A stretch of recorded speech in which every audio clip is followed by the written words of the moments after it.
बंधु माने आजिर एही कार्यक्रम को आपण मानक स्वागत। आजिर एही कार्यक्रमटी कर्कट राशि व्यक्ति विशेष मानक पई बहुत गुरुत्वपूर्ण अटे, कारण एही एप्रिल मासरे आपणक जीवन रे अनेक किछि बड़ परिवर्तन हेबाको जाउछि।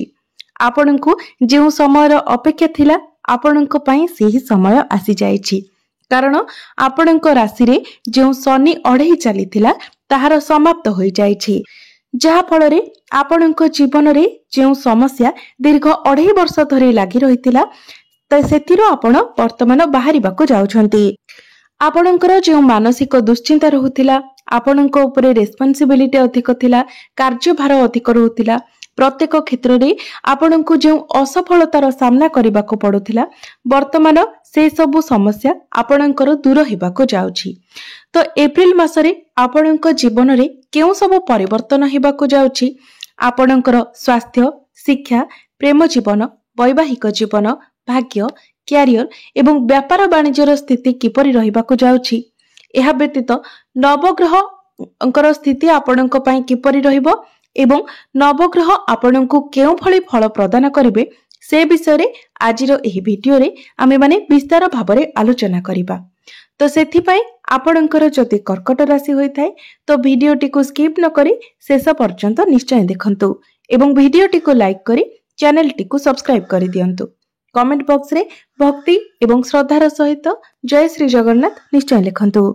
आसंतु आरंभ करिबा आजिर एही कार्यक्रम को, जहा कि जन्म राशि एवं चंद्र राशि उपरे आधारित अटे। तेबे राशि चक्रर 12 गोटी राशि मध्यरु चतुर्थ राशि हेउछि कर्कट राशि एवं आपणकर राशिर अधिपति हेउछंती चंद्रमा, जे कि प्रति 2 दिन रे निजर राशि परिवर्तन करिथांती। तेबे एप्रिल मास आरंभ रे आपणक कुंडलीर तृतीय भावरे विराजमान अछंती केतु, नवम भावरे विराजमान अछंती सूर्य, शनि, राहु, शुक्र एवं बुध। आपणकर एकादश भावरे विराजमान अछंती देवगुरु बृहस्पति एवं द्वादश भावरे विराजमान अछंती मंगल। तो सर्वप्रथमे आसंतु जानि नेबा आपणकर स्वास्थ्य किपरि रहिबो एही एप्रिल 2025 रे। तो कुंडलीर प्रथम भावटी होइथाय आपणक स्वास्थ्यर भाव, इम्यूनिटी सिस्टम रो भाव एवं आपणक प्रथम भावर अधिपति हेउछंती चंद्रमा, जे कि प्रति 2 दिन रे निजर राशि परिवर्तन करिथांती। तेबे बंधु माने 5 एप्रिल पूर्वरु आपणको टिके आपणक स्वास्थ्यर जत्न नेबार अछि। 5 एप्रिल पूर्वरु आपणकर कांधरे जंत्रणा, आंठुगंठी जंत्रणा एभली किछिटा समस्या देखा देई पारे, मात्र 5 एप्रिल परे आपणक स्वास्थ्य रे कोनोसी समस्या देखा जाय नाही। एमिति कि पूर्वरु जहा किछि समस्या रहितिला सेथिरे मध्य सुधार आसीबो।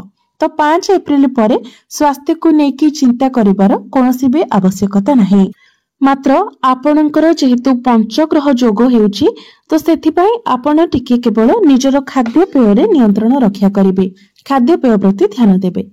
एबे आसंतु जानिबा आपणकर शिक्षा क्षेत्र किपरि रहिबो एप्रिल 2025 रे। विद्यार्थी मानक पई किपरि रहिबो एप्रिल मासटी। तेबे कुंडलीर पंचम भावटी होइथाय शिक्षार भाव। आपणकर पंचम भावर अधिपति हेउछंती मंगल, जे कि आपणकर द्वादश भावरे विराजमान अछंती। मात्र 5 एप्रिल को मंगल आपणकर प्रथम भाव को चलन करिवे एवं गुरुंकर दृष्टि मध्य आपणकर पंचम भाव उपरे रहुछि।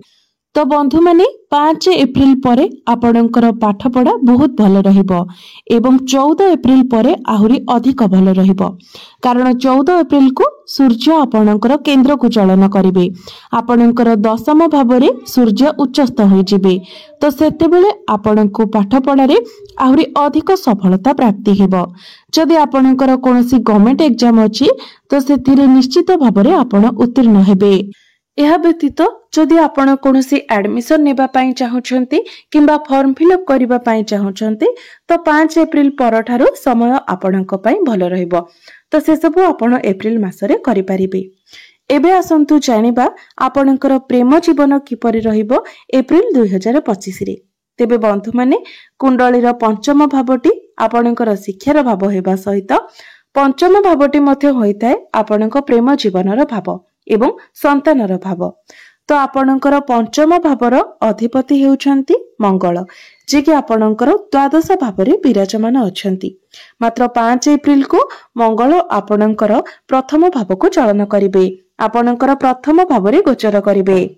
तो बंधु माने आपणको आपणकर क्रोध उपरे संपूर्ण भाव में नियंत्रण रक्षा करिवार अछि, कारण मंगल आपणकर प्रथम भाव को चली आसीबे एवं प्रथम भाव में मंगल निश्चित होइजिबे। सेथिपई आपण सब बेले चेष्टा करिवे आपणकर पार्टनर को डोमिनेटिंग करिवा पई, जहाकि आपणकर करिवा बिल्कुल भी उचित नहीं एवं से सब न करी आपण निजर क्रोध उपरे नियंत्रण रक्षा करंतु, नचेत आपणको पई ही आपणको प्रेम जीवन रे समस्या सृष्टि हेबो। गुरुंकर दृष्टि जेहेतु आपणकर पंचम भाव उपरे रहउची, तो प्रेम जीवन आपणकर भल रहिबो, किंतु समस्या आपण निजे सृष्टि करिवे। सेथिपई आपण निजर क्रोध उपरे निजर बाणी उपरे नियंत्रण रक्षा करंतु। एही एप्रिल मासरे आपणकर प्रेम जीवन किपरि रहिबो ताहा संपूर्ण रूपरे आपणक उपरे ही निर्भर करे। एबे आसंतु जानिबा आपणकर वैवाहिक जीवन किपरि रहिबो एप्रिल 2025 रे। तो बंधु माने कुंडलीर सप्तम भावटी होइथाय वैवाहिक जीवनर भाव, आपणक जीवन साथीर भाव। आपणक सप्तम भावर अधिपति हेउछंती शनि, जे कि आपणकर नवम भाव में विराजमान अछंती। तेबे बंधु माने वैवाहिक जीवन आपणकर भल रहिबो। या पूर्वरु शनि आपणकर अष्टम स्थान रे थिले, सप्तम भावर अधिपति होई अष्टम भाव रे रहिबा कारणरु आपणक जीवन साथींकर स्वास्थ्य रे मध्य किछिटा प्रॉब्लम रहुथिला। वैवाहिक जीवन रे मध्य नाना प्रकारर समस्या देखा देउथिला। यह व्यतीत आपणकर शनि अढ़ई जेहेतु चलीथिला, तो वैवाहिक जीवन रे नाना प्रकारर अशांति मध्य सृष्टि हेउथिला, जहाकि एप्रिल मासरे आपणकर शनि अढ़ईर समाप्ति होई सारिछि। तो आपणकर वैवाहिक जीवन भल रहिबो। मात्र शनि को सहित जेहेतु आपणकर नवम भावरे सूर्य अछंती एवं राहु मध्य अछंती, तो राहु एवं शनिकर एकत्रीकरण हेतु श्रापित दोषर निर्माण हेउछि, जहाकि 18 मई पर्यंत श्रापित दोष रहिबो। कारण 18 मई को ही राहु निजर राशि परिवर्तन करिवे एवं आपणकर अष्टम भाव को चलन करिवे। सेथिपई से पर्यंत आपण आपणकर जीवन साथींकर नेचर रे किछिटा परिवर्तन देखि पारंती। यह व्यतीत अन्य कोनोसी भी बड़ समस्या आपणकर वैवाहिक जीवन रे देखा जाउ नाही। एबे आसंतु जानिबा सबुठारु गुरुत्वपूर्ण विषय वस्तु आपणकर भाग्य, क्यारियर एवं व्यापार वाणिज्यर स्थिति किपरि रहइबो एप्रिल 2025 रे। तो कुंडलीर नवम भावटी होइथाय आपणकर भाग्यर भाव। आपणकर नवम भावर अधिपति हेउछंती देवगुरु बृहस्पति, जे कि आपणकर एकादश भावरे विराजमान अछंती एवं आपणकर नवम भावरे पंचग्रही जोग हेउछि। तो आपणकर नवम भावरे सूर्य, शनि, राहु, शुक्र एवं बुध विराजमान अछंती। तेबे आपणकर नवम भावरे पंचग्रही जोग हेउथिबा हेतु सेमाने आपणकर भाग्यरे किछिटा बाधा विघ्न सृष्टि करिवे। तेणु तरबरिया भावरे आपण कोनोसी कार्य करंतु नाही किंबा कोनोसी भी डिसिजन नियंतु नाही, कारण आपणकर नवम भावरे काल सर्प दोष, श्रापित दोष, ग्रहण दोष ए सबु किछिर निर्माण हेउछि, ता भी आपणकर भाग्य स्थान रे निर्माण हेउछि। तेणु एप्रिल मासरे जदि आपणकर सेमिति किछि अर्जेंट नाही, तो आपण सब बड़ कार्य गुडी को स्किप करबा को चेष्टा करंतु। 18 मई परे आपण आपणकर भाग्य रे सुधार देखिबा को पाइबे, कारण सेते बेले राहु आपणकर नवम स्थान रु हटि जाइथिबे, सूर्य मध्ये हटि जाइथिबे, तो सेते बेले आपणको सेतेटा किछि प्रॉब्लम आसीबो नाही। तेणु जदि सेमिति किछि तरबरिया नाही, तो आपण 15 किंबा 18 मई पर्यंत अपेक्षा करंतु। किंतु जदि आपण कोनोसी शुभ मांगलिक कार्य करबा को चाहछंती, तो ताहा आपण करि परिबे। एबे आसंतु जानिबा आपणकर क्यारियर, आपणकर कार्य क्षेत्र किपरि रहिबो एप्रिल 2025 रे।